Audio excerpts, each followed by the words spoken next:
3 women were shoved from the back by rough, unwashed hands. "Out!" one of the settlers growled. "You're slowing us down." Clara hit the ground first, her shoulder slamming into a rock hidden beneath the snow. She didn't cry out. She wouldn't give them the satisfaction. Her long coat, patched in 5 places, did little to protect her from the cold, but she stood as best she could, hands trembling not from fear, but from rage. Behind her, May stumbled, catching herself just before falling. Her pale blue eyes darted wildly from face to face, looking for mercy. She found none. Etta landed last, not gently, and came up cursing, blood running from her split lip. "You sons of—" she started, but Clara grabbed her arm and squeezed hard. The lead settler, a man named Kane with crooked nose and eyes like dirty ice, spat in the snow. "You'll be dead by morning. Best not waste bullets." With that, the men climbed back onto wagon. The driver cracked the reins, and the horses lurched forward. No backward glance. No farewell. Just hoofbeats fading into the white nothing. The 3 women stood alone in the snow, the sky above them a heavy iron weight. Wind whispered secrets to the pines nearby, none of them kind. May broke first. "Clara, what do we do?"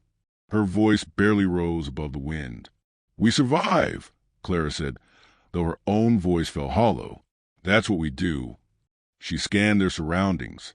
Trees to the north, rock formations to the west, and endless, deadly white stretching everywhere else. She'd taught geography once, years ago, before war and hunger, and men like Kane carved everything decent from the land. Etta kicked at the snow, fists clenched. "We should have slit their throats in their sleep. Hell, I should have set that wagon on fire with all of them still in it." "We didn't," Clara replied. "So now we stay alive." May dropped to her knees, her breath coming in panic gasps. "I can't feel my fingers. I can't." "Breathe," Clara ordered. "Breathe with me." She knelt beside her, placing a hand on May's back, steady and strong. May was barely 19, but looked younger when fear stripped away her resolve. Clara wasn't sure the girl would last the night. Not without warmth. Not without hope. "There's shelter in those trees," Clara said. "We move. Now." They walked without speaking, each step a struggle through knee-deep drifts. Their skirts clung to their legs like ice-soaked chains. Etta muttered curses under her breath the entire way, her breath fogging in angry bursts. They reached the trees, a cluster tall, dark pines standing like sentinels against the wind. Clara scanned for branches, anything they could use to build cover. Etta helped her gather pine boughs, while May huddled at the base of a trunk, shivering. "You think they'll come back?" Etta asked low. "No," Clara said. "They think we're dead already." "And if they're right?" Clara didn't answer. The makeshift shelter wasn't much, a lean-to of branches propped against the base of a thick tree, lined with snow to block the wind. It would have to do. They crawled inside, pressing close together for warmth. Etta, tough as she was, didn't complain. May buried her face in Clara's shoulder, eyes shut tight. Time passed strangely. The wind never let up, and neither did the fear. Every snapping branch outside could have been a wolf, or worse. The forest made noises Clara had never heard before. Moans, groans, scratches. She told herself it was just the trees settling under snow. Etta stirred. "You hear that?" Clara froze. Outside, something was moving, slow, deliberate, heavy steps crunching the snow. Then silence. May whimpered. Etta reached instinctively for a weapon she didn't have. Clara peeked out. Nothing. She waited, breath caught in her throat, eyes wide. Then movement. A shape, tall, broad-shouldered, cloaked in shadows. It stood just beyond the shelter, unmoving, watching. Etta swore under her breath. "Is it?" "I don't know," Clara whispered. The shape took one step closer, and the fire in Clara's blood surged. She grabbed a branch in the shelter wall and rose, brandishing it like a spear. "I swear if you come closer." The figure stopped. A low voice rumbled from beneath the shadowed hood. "Cold will kill you faster than I will." The branch trembled in Clara's grip.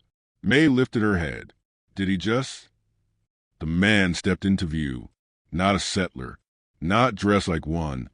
Anyway, buckskin coat, long dark braids, skin the color of earth, and eyes like obsidian, sharp and knowing. A scar ran from the corner of his eye to his cheekbone. He said nothing more, just dropped a bundle of firewood at their feet, then knelt and struck a flint. Etta looked at Clara. Clara looked at him. You helping us? Etta asked. No answer. The fire sparked to life, casting flickering light over his face. He pulled a small pouch from his coat and tossed it to Clara. Dried meat. Eat, he said simply. Then he stood and stepped back into the shadows. Wait, Clara called. Who are you? A long pause. Shoshone, he said, then vanished into the trees. The flames crackled. May was already chewing on the meat, her hands shaking less. Etta exhaled hard. Well, looks like death walks with name out here. Clara stared into the fire, the warmth soaking slowly into her bones. They weren't alone anymore, but she didn't know yet if that was salvation or something far worse. The fire cracked and hissed, as if resisting the warmth it offered. Clara stared at the glowing embers, her mind circling the stranger's name, Shoshone. The heat hadn't yet thawed the fear in her chest, but it dulled its edges. May lay curled beside her, asleep at last. Etta sat cross-legged opposite the fire, knife in hand, whittling a stick that had no business being a weapon. Her gaze flicked constantly to the trees, as if expecting the man to reappear, or something worse. He didn't have to help us, Clara murmured. Doesn't mean he won't come back with friends, Etta said. We've seen that before. Clara said nothing. Trust had become a luxury they could no longer afford, and Etta remembered better than most how quickly kindness could sour into cruelty. Still, something in Shoshone's presence had felt different. Not soft, not safe, but solid, intentional. The way he'd moved, quiet as the wind yet deliberate as thunder. Dawn peeled slowly over the horizon, casting the forest in pale blue light. Snow clung to every branch like ash. Clara rose stiffly, joints aching from the cold. She stepped outside the shelter and scanned the clearing. He was back, sitting on a fallen log, silent as stone. Clara startled but didn't call out. Instead, she stepped forward cautious. Etta followed, tightening her grip on the knife. Shoshone looked up only when Clara stood within arm's length. His face was expressionless, but his eyes measured her with quiet calculation. You slept, he said. Clara gave a tight nod. Because of you. He neither acknowledged nor dismissed it, just stood and walked past her toward the shelter. May stirred awake as he approached, eyes widening when she recognized him. You're real, she whispered. Shoshone didn't respond. He simply knelt by the fire and fed it more wood, coaxing life from the coals with practiced ease. The flames rose. Why are you helping us? Clara asked, her voice firmer now. Still no answer. Etta scoffed. Maybe he likes silent suffering. Clara shot her a warning look, but Shoshone didn't flinch. He finally spoke as he pulled a leather pouch from his coat. I help those who don't lie down to die. May sat up slowly. You watched us. I listen. Forest talks. So do screams. Clara's stomach tightened. You heard what they did? Shoshone nodded once. Men with guns. Laughter. Hate. No honor. He passed the pouch to May. Inside, dried berries and roots. She took it with both hands, blinking in disbelief. Are you a tracker? Clara asked. Was. He stood, scanned the treetops, then pointed eastward. There's water. Shelter. Better than this. Etta eyed him. You want us to follow you. I don't care what you do. Clara folded her arms. Then why tell us? Because you're still standing. Something in his voice, low, steady, carried weight. Not threat, not kindness either. A quiet recognition. Clara looked at May, who nodded. Etta sighed. You got that look again, she grumbled. Clara turned to Shoshone. We'll follow. He said nothing, just started walking. They gathered their meager supplies, what little they had, and moved through the snow. Shoshone didn't speak, didn't look back, but Clara noticed he adjusted his pace to keep them close. The forest around them grew denser, darker. The The wind was quieter here, muffled by towering trees, their trunks thick and ancient. After an hour, the trees opened into a clearing. A half-collapsed hunting shelter rested against the base of a rock face. Nearby, a narrow stream cut through the snow, the water dark and fast. Shoshone dropped his pack and began to work, clearing snow, reinforcing the roof with branches, starting another fire. Etta watched him with arms crossed. He's either planning to eat us or he's the most practical man alive. Clara didn't respond. She was too busy watching his hands. Every movement was precise, efficient. He didn't waste breath or motion. He'd lived in these woods longer than any settler. May huddled beside the fire, nibbling on a piece of root. "He scares me," she said softly. "He scares me, too," Clara admitted, but not the same way those men did. They spent the day gathering firewood, melting snow for water, chewing on the stranger's dried supplies. Clara kept close watch, but Shoshone remained the same, silent, guarded, watchful. As night fell, he finally sat near the fire and pulled a carved bone from his coat, running a blade along its edge. Clara took a seat across from him. "What happened to you?" she asked. He didn't answer. Etta groaned. "You ever say more than 10 words?" Shoshone stared into the flames. "Once." May leaned forward.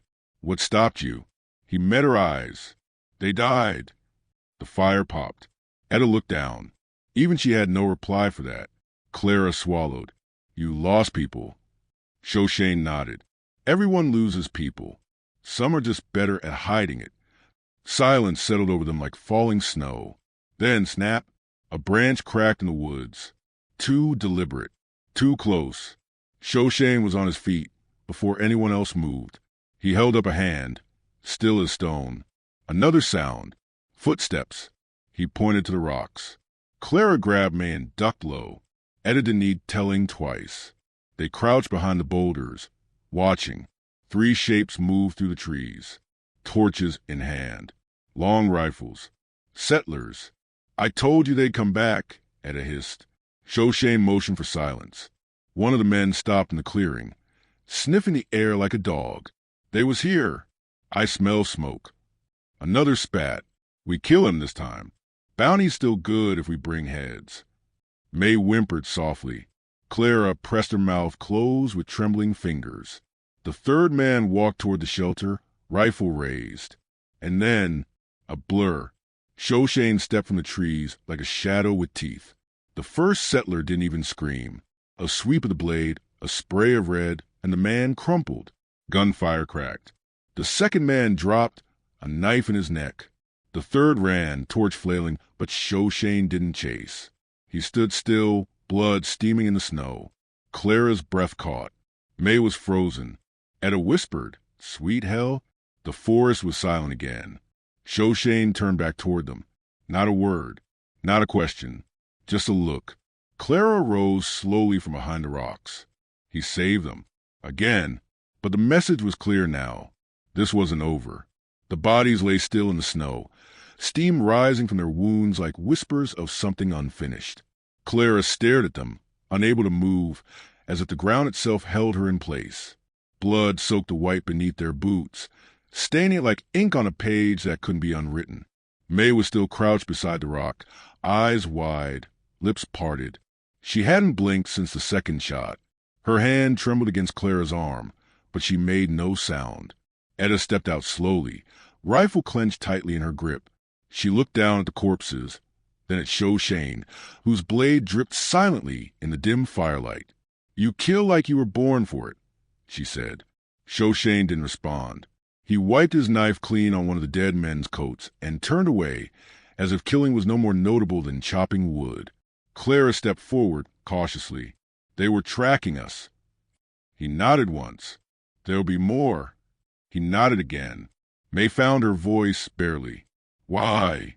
Why won't they just let us go?" Clara knew the answer before Shoshone could speak. "Because men like Cain don't lose face easy. We humiliated them. Surviving was an insult. They want to finish what they started," Etta muttered. "Then we finish it first," Clara said. Etta looked at her, surprised. "You're serious." "They'll keep coming," until one of us is dead. Might as well choose who. Shoshone didn't speak, but he studied Clara for a long moment, something changing behind his eyes. Then he nodded, barely noticeable, but there. They dragged the bodies into the woods and buried them shallow, marking the ground with nothing but pine needles. It was messy, hard work in frozen soil. No one said a word. By the time the last body was covered, night had fully fallen. Back at the fire, Clara sat beside May and wrapped an arm around her shoulders. "You did good," she whispered. "I didn't do anything. You didn't run." May didn't reply, but she leaned in just slightly. Shoshone handed Etta the drop rifle. She inspected it, checked the chamber, nodded. At least they brought supplies. Fools thought it'd be easy. "We need more than guns," Clara said. "We need a plan." "There's a pass," Shoshone murmured. "Northwest. High ground. I used it once." "What's up there?" Etta asked. "Cliffs. Shelter. Good place to see them coming." "And to die," she said. Clara met his gaze. "But we'd see them first." That night, sleep came thin and shallow. Dreams twisted with fire, gunshots, the scream of horses, and the gurgle of a dying man. Clara woke before dawn, frost crusting the edges of the shelter. Her thoughts were clear now, stripped of fear. They had to fight, but not like settlers, not with brute force, with something smarter. By mid-morning, they were on the move, trudging uphill through brittle drifts. The cold bit at their cheeks, but no one complained. Shoshone led them through narrow deer trails, weaving between pines and over frozen streams. The silence between them was no longer tense. It was purposeful. By afternoon, they reached the pass. It wasn't much, just a narrow slope winding between jagged cliffs, with ledges that overlooked the valley below. But it was enough. Clara could already see it. Where they'd trap them, where they'd lead them, where they'd break them. They spent the rest of the day preparing. Shoshone showed them how to lay tripwires using pine branches and rawhide. Clara rigged a deadfall with heavy stones. Etta buried a powder charge in one of the stolen rifles under loose snow, grinning the whole time. May worked silently, but her eyes were sharper now, her movement steady. She was changing, and Clara saw it. As dusk settled, the sky turned a deep bruised purple, the wind still for the first time in days. They sat around a small fire, hidden behind a rock wall. No one said much. They didn't need to, but then May spoke. "Do you think they'll come tonight?" Clara nodded. "They always come when they think you're weakest." Etta cracked her knuckles. "Then let's show them just how weak we aren't." A wolf howled in the distance. Then another. Clara looked at Shoshone. He tilted his head, listening. "They're close." He stood and checked his rifle. Clara's heart began to race, not with fear, but with purpose. She grabbed her knife and nodded to May, who clutched her small pistol with both hands. They took their positions in the dark. Minutes passed. Then the sound of hooves, slow, deliberate, crunching snow. Voices. Laughter. Reckon they froze to death already. "No way. I saw the smoke. They're still up here." "Then let's smoke 'em out." Clara felt her breath steady. She raised her hand and waited. The riders crept up the path, unaware. 10 feet more. Her hand dropped. The powder trap exploded, fire and snow rocketing into the air. 2 horses screamed and collapsed. The men behind them shouted, scattering. Etta opened fire from above, her shots sharp and fast. May fired once, missing. Then again, this time hitting a rider in the leg. He screamed and fell, gun slipping from his fingers. Clara lunged from cover, slicing into one man as he stumbled through smoke. He gurgled and fell, eyes wide with disbelief. Shoshone was a phantom in the dark, slipping between rocks, taking men down with brutal precision. One tried to run. A whistle through the air and an axe buried in his back. It lasted minutes. Then silence. Again. Blood soaked the snow, deeper this time. Etta limped down from her perch, grinning like a devil. That was almost fun. Clara didn't smile. She stared at the bodies, the valley below, the stillness. "They'll keep coming," she said. May lowered her pistol. "Then we keep fighting. No, Shoshane said. They all looked at him. Now we go to them. The words hung in the cold air like a challenge. Not prey. Hunters now. Dawn cracked open over the cliffs, painting the valley in shades of blood and ash. Smoke curled lazily from the scorched patch of ground below, the remains of last night's ambush still fresh, still heavy in the air. Clara stood at the ledge, wind tugging her coat as she stared into silence. Her hands, raw and blood-stained, clenched the rifle tighter than needed. She wasn't shaking anymore. That part of her had burned away with the last man who screamed. Behind her, May stirred the embers of their fire. Her face was different now, leaner, sharper. She moved with the deliberate care of someone who'd accepted death but chosen to delay it. She said little. But when she did, her words carried weight. At a pace like a caged animal. We can't stay here. We leave a trail. They'll sniff it out like hounds. Clara didn't turn. We're not running. Etta's boots crunched closer. Then what? Wait for another pack of them to come crawling through the snow. No, Clara said. We take the fight to Kane. The name landed like a hammer. May looked up, lips parting. Etta stopped moving. Even Shoshane, who'd been sharpening his blade in the shadows, glanced toward her. He's the root, Clara said. All of this. He gave the orders, set the tone, made cruelty law. Kill him, and the rest scatter like rats. Shoshane stood, the stone beneath his foot cracking under his weight. Where? I know where he camps, Clara said. Near the ridge, where the old mines are. That's where he dragged us the first night. There's a cabin guards a stockpile. Etta raised an eyebrow. And you think we can just walk in and kill him? Clara's voice dropped to a whisper. Not walk in. Burn it down. Shoshane stepped into the light. Then we go tonight. They moved fast. Each step down the mountain cut closer to the final reckoning. They left behind what little they had. Shelter, warmth, safety, but none of them looked back. The path they followed now was blood-soaked and narrow, carved by pain and sharpened with fury. The sun sank low as they reached the tree-line near the old mining trail. The cabin sat nestled in a clearing, a squat wooden beast belching smoke and arrogance. 4 men patrolled the perimeter, rifles slung, eyes lazy. Kane never expected vengeance. He assumed the cold had done his work. Clara crouched behind a fallen log, scanning the setup. Guard to the west has a blind spot. May, you and I will take him. May nodded, already pulling her pistol free. Etta, take the left flank with Shoshane. Draw them out. Shoshane's gaze met Clara's. You want him alive? No, she said. I want him to see who killed him. Night dropped like a curtain. The first man died with a whisper, May's pistol against the spine. Clara dragged the body into the underbrush, adrenaline humming through her veins like fire. She didn't feel cold anymore, just purpose. On the far side, a muffled scream cracked the stillness, then silence. Etta reappeared moments later, her shirt blood-smeared, her grin wolfish. 2 down. 1 guard remained, young, nervous, looking into the dark with wide eyes. He never saw Shoshane step from the trees. 1 blow, 1 grunt. Done. They crept toward the cabin. Voices inside. Kane's voice.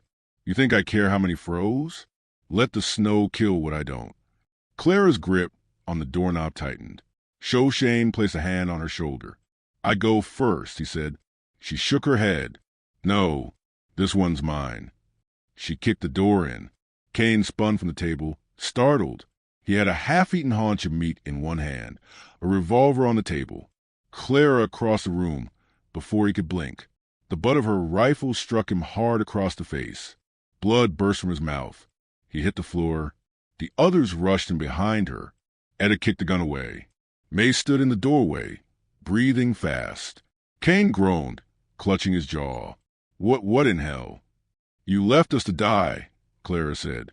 Thought the cold would finish your work. Kane blinked at her. Recognition dawned. You, he rasped. I should have known your spine wouldn't break easy. She raised her rifle. He laughed. What now? You gonna shoot me like a man? You ain't got it in you. I'm not a man, Clara whispered, and fired. The shot echoed in the small cabin like a bell tolling the end of a plague. Kane's body slumped, twitching once before stilling completely. Etta exhaled. Well, that's that. May stared at the blood pooling under his head. Is it? The fire they lit that night was bigger than any they'd dared before. The cabin burned like a beacon, its flames licking the stars.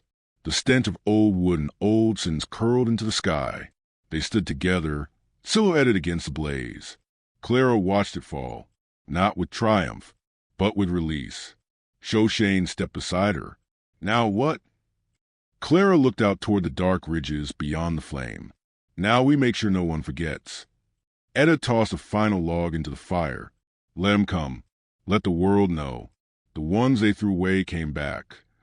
May nodded, her face flushed with heat and something fiercer. The warrior's path wasn't paved with glory. It was carved from pain, lit by fire, and carried by those too stubborn to die. And as the flames reached the sky, Clara whispered to the night, "We are not prey, not anymore." If this story moved you, don't forget to like, subscribe, and share your thoughts in the comments, because somewhere out there, another story waits to be told.